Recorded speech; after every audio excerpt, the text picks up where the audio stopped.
Congratulations, Rafa. Thank you. Could you describe how you turned the tables on Medvedev in the first game? He had you under a lot of pressure, but you survived. And what kind of tactics did you change to get the upper hand? No, first game had been tough. He played a great game, some very long rallies, and for me personally, it was important to start the match in a good shape, because he came to that match playing so well during the whole event, playing a lot of matches the last weeks. So for me, it was a little different story. I only played 3 matches on hard before this one, and playing against a big opponent like him for me was important at the beginning of the match. I think I played a good first game too. It's true that he had some break points, but I played well, and I saved that game. And after that, I think I played a solid match, my best match of the week so far, without a doubt. I did a lot of things well, changing directions, changing rhythms during the point. The slice worked well this afternoon, and I played some high balls, then changed it down the line. I think I played smart this afternoon, and of course I played smart because I had a good feeling on the ball. If not, you cannot.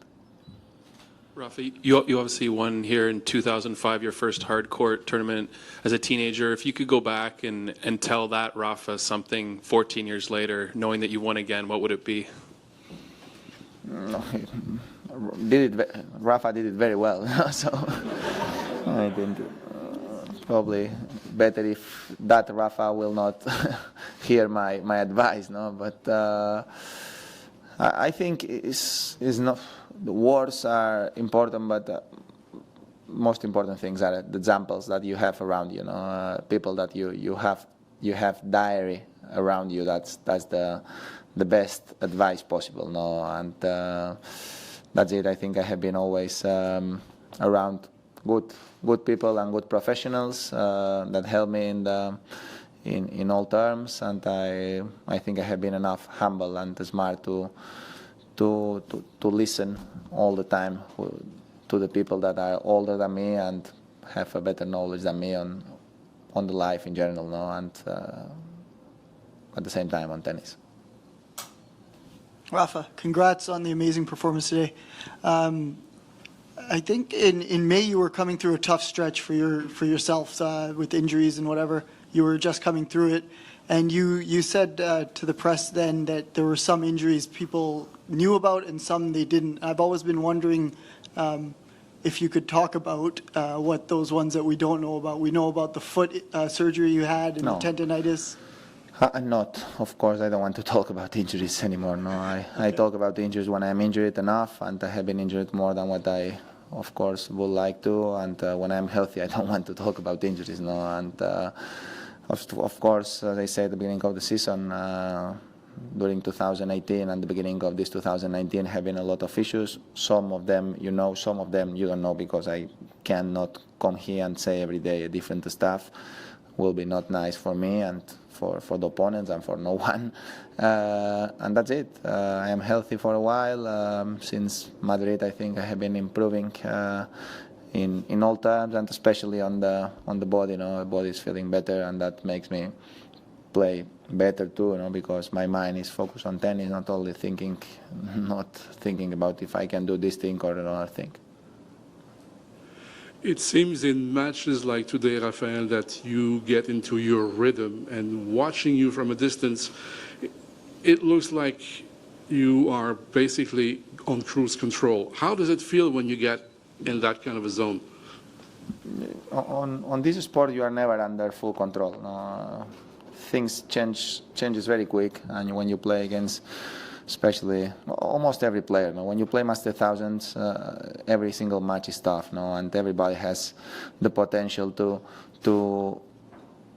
cause problems, and everybody is dangerous. So even if you are winning, especially today, I was winning 6-3 for love, and okay, I know I have an advantage, but of course I cannot be 100% calm, knowing that I'm going to win the match. And probably for that reason I achieved all the things that I achieved, because I am never too confident. I always respect every situation and every opponent, and that's why I am always putting my 100% attention. And how much was the wind a factor today? The what? The wind. The wind has been important, but honestly, when we warm up at 12 was worse than when we played the match.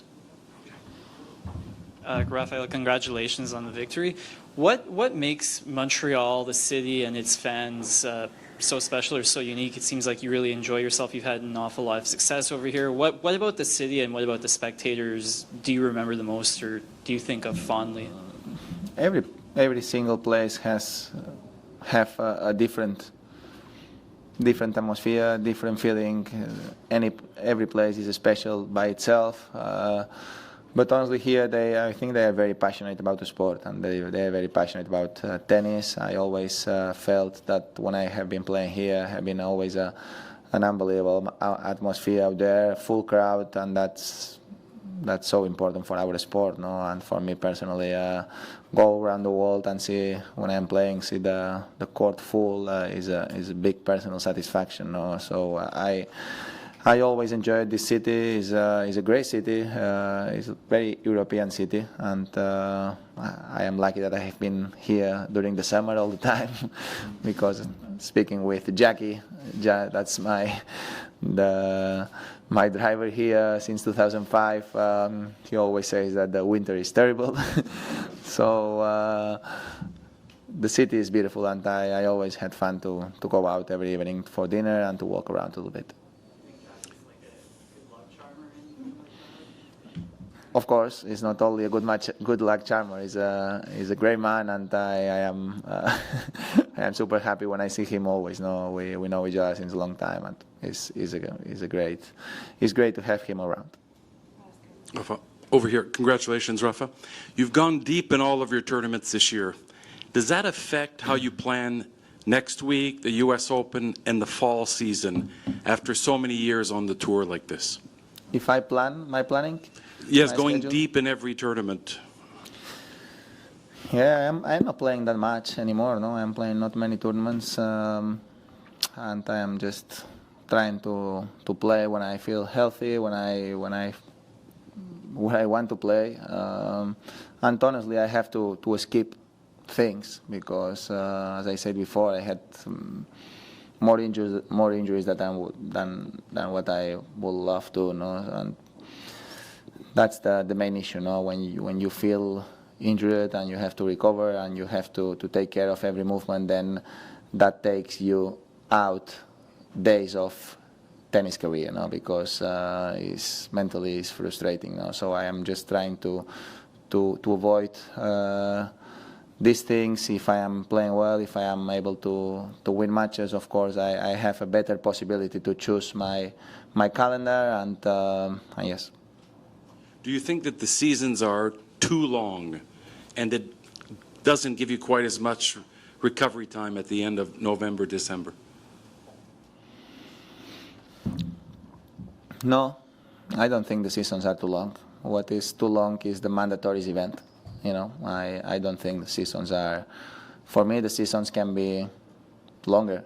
It's not about this problem. No, if the season is longer, it's better because we create more jobs. There is more players that can play tournaments. No, and the sports are not only big when the top guys are winning a lot of money. The sports are bigger when there is more people living from this sport. So my feeling is we can have more and more tournaments. That's not the problem. No, the problem is the mandatory tournaments are until very late November, and that's is a problem because mandatory tournaments you have to face the best players of the world, and people always sometimes gets criticized when we play exhibitions or when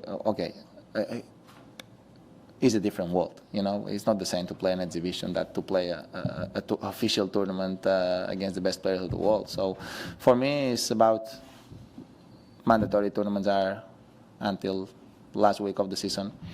That's the main thing. If we were able to change that to to skip, or not to skip, to have the mandatory events before and then keep having tournaments will be better for everyone, my feeling.